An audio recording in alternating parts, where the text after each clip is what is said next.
Hi everyone, 4th of October. It's 32 minutes past 2 in the afternoon here in Australia. Here's my latest video blog. This video is going to be sharing with you some moments, some things that I found in groups on Steem and in the blogs, some key relevant news that I feel will be obviously of interest to people who are invested in these particular entities and what might be coming up. Now, I think with this entire market, we've seen a lot of FUD, which is fear, uncertainty, doubt. Some of it's been deliberate.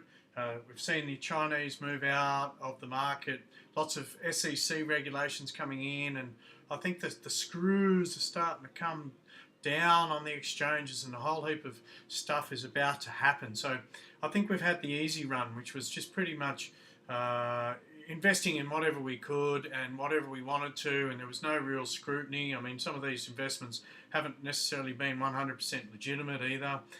So what's happening over the next 12 months, and I think we're going to see this a lot more, is that there's going to be a lot more scrutiny on the actual particular entities and how they actually fall in line with current legislation in regards to security. So what I wanted to do is just share some information with you that I found. Now, I've got a little Telegram group called Crypto News and Insights, and it's not an amazing name. It's got a little Bitcoin icon here. Now I've set that up for people to join. If you want to join, you can just hit me up there and come in. It's not about Lambos and moons and rocket ships. It's about sharing just little moments and thoughts, links, things, feelings about certain things. And we're not talking about speculations and predicting if things are going to be $1 in 12 months. It's about sharing legitimate information and most decisions, and just sort of stay in the loop. So the first thing I wanted to share with you was this whole SEC of the exchanges, same with the particular coins and ICOs, and we've seen that, and there's always going to be different jurisdictions. You've got USA, you've got China, you've got Europe. So we need to keep our eye on all of them, because the other thing too is you've got to understand where these ICOs and these entities are actually based. What's the jurisdiction that they fall within?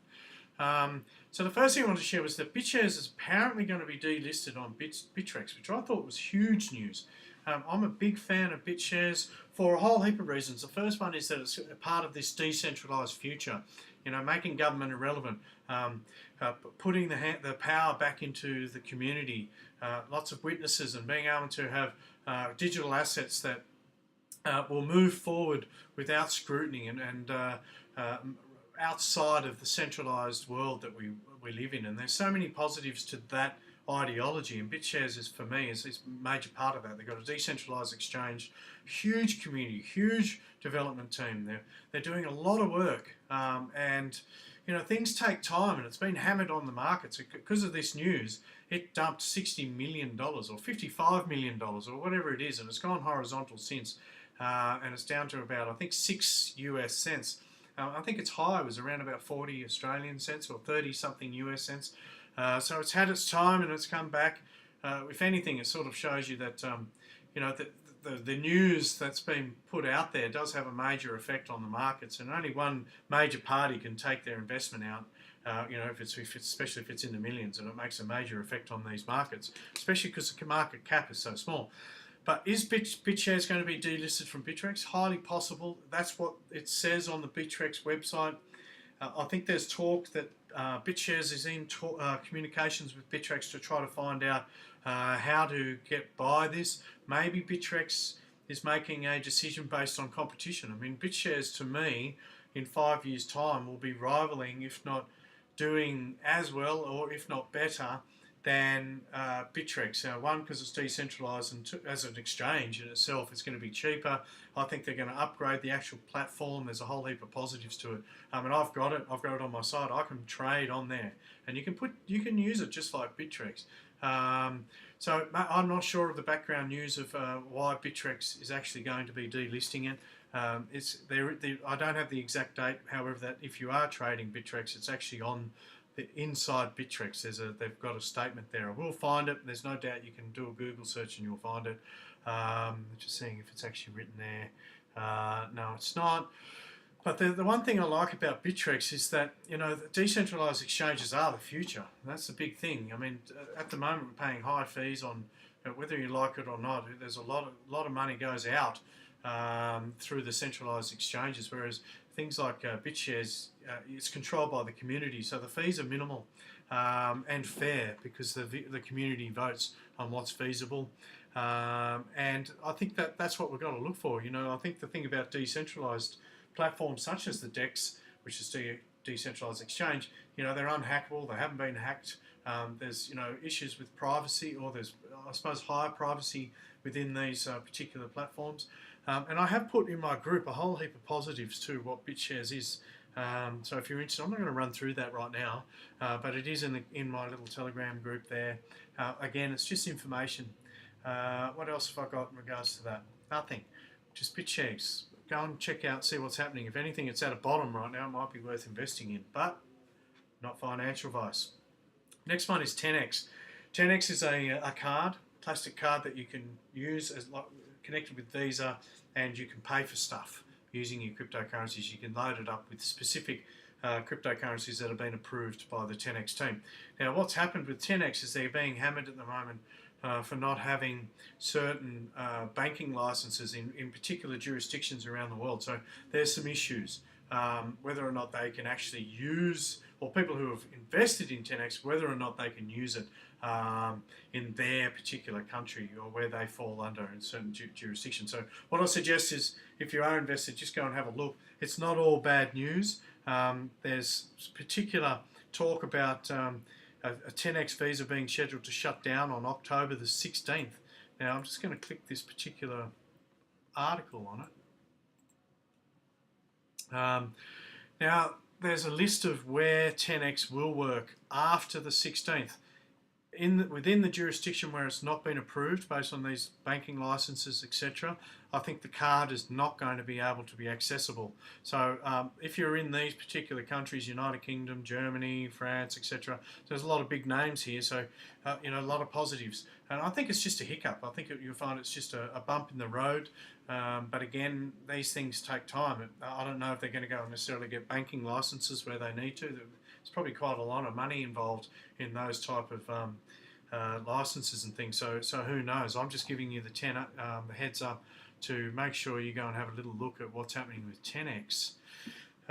Next thing is, in regards to the Bitshares exchange, there's the date, 13th of October, in regards to Bitshares no longer being available on Bitshares. Jago, DAR and BTA are also going to be removed from Bitshares.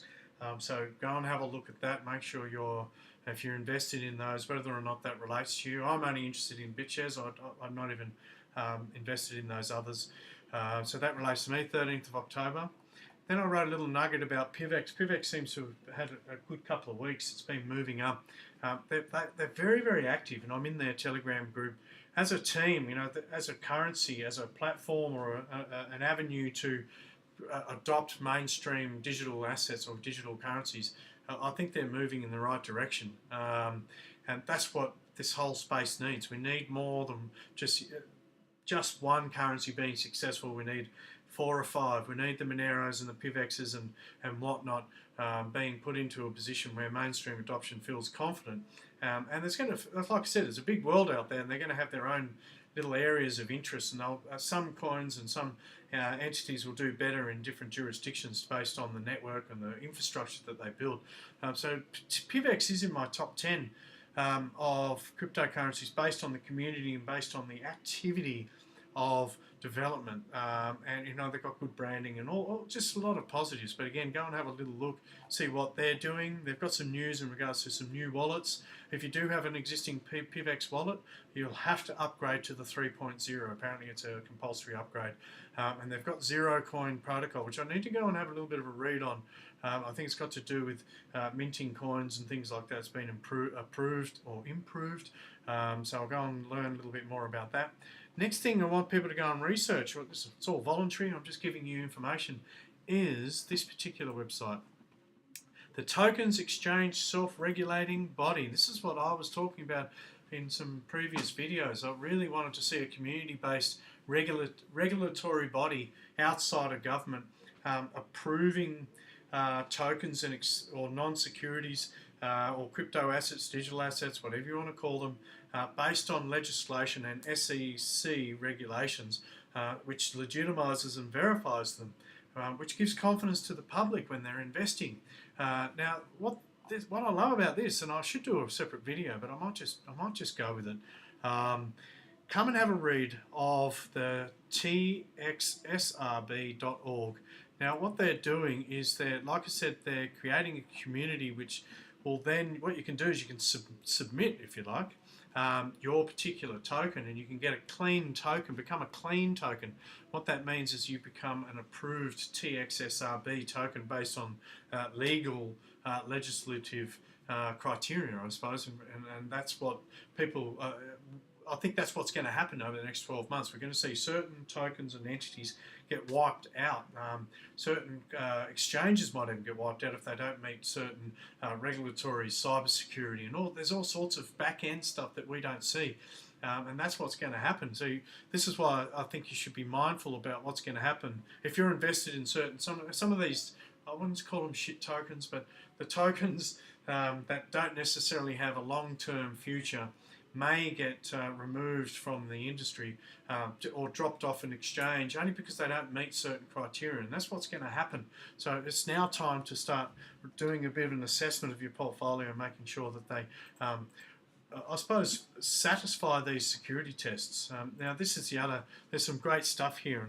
Investment in an idea and common enterprise. So there's some criteria here in regards to what actually verifies a TXSRB clean token and how to get on the list. So there's a 1, 2, 3.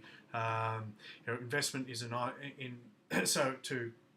investment in an idea and common enterprise, relying on the work of others and profit expectation.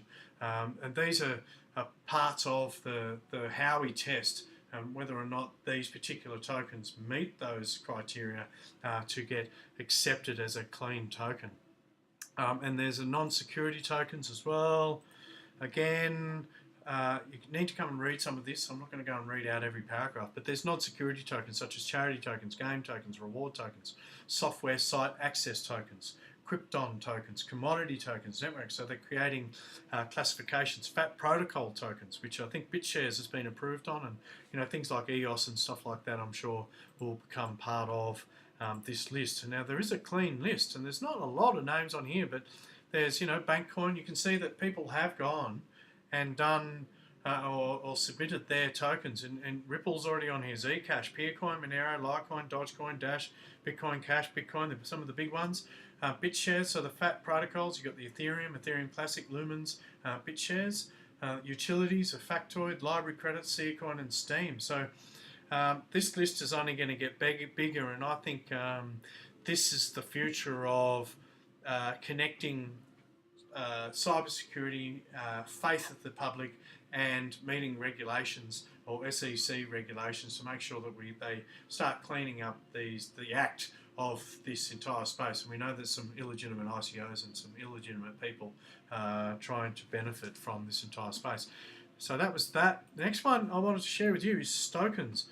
Stokens is I think it's a Dan Larimer, Bitshares, that entire space, that entire development team's idea, and it's going to be a decentralized exchange for tokens or security tokens that meet the criteria of the TXSRB, so they're considered clean tokens, so they'll be on these decentralized exchange because they meet the criteria under SEC, again providing another platform of confidence for people who are investing in these particular tokens, sort of like security tokens. So like I said, this is what's happening now. Next 12 months is going to be massive crackdown.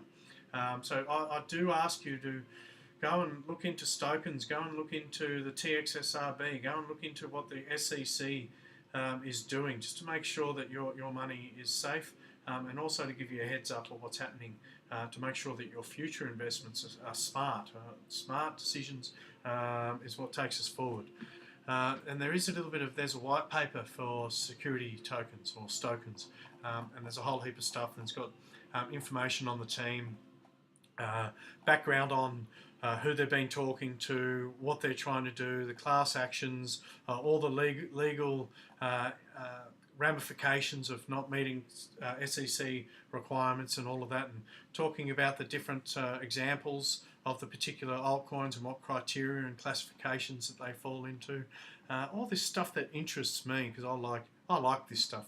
I think it's sort of like the operating procedures of a digital asset and a token, and you'll find that this is what a lot of the platforms will be looking for, because it, like I said, it legitimizes them. So again, that's all I got for that one, and I'm just going to check if that might be all. SRB. John Gotts, who's the main chairman and founder of Stokens and the TXSRB, they are engaged, they are connected, has engaged with 50 ex-SEC attorneys, some of whom helped write much of the Jobs Act, Regulation A and other key security laws to design the framework of the TXSRB and Stokens.com regarding compliance and licensing with funds and public offerings. The top attorneys on their team gave their take on his analysis of what the token industry needs to be to clean up its act. So, yeah, this is great news. Actually, it's very good news for any of those entities that are on this list. Maybe this is part of the reason why Bitshares was knocked out of Bittrex. Maybe Bittrex doesn't actually comply to some of the new regulations, and they've had, because Bitshares now falls within the SEC, they've had to drop it. Oh, who knows? I'm just speculating. But all I can see is positives coming out of this. So yeah, feel free to join me on my crypto news and insight page.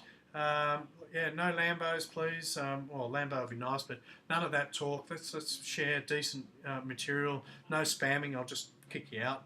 I'm pretty tough and rough like that. I'm a generous type of guy, but I won't tolerate any of the rubbish. And yeah, feel free to let me know what you think of all of this stuff in my video. I'm going to got some more videos to come. Sorry, in my comments on the YouTube and on my Steem at Sebastian Jago profile page. And let me know what you think of all of this. If anyone's got some more scoops, feel free to share it in the comments. That's what it's all about. We're all learning. We're all in this together, so we can make better decisions moving forward. Thanks for watching, guys. Hope this was of use to you, and tune into my next video. Thanks.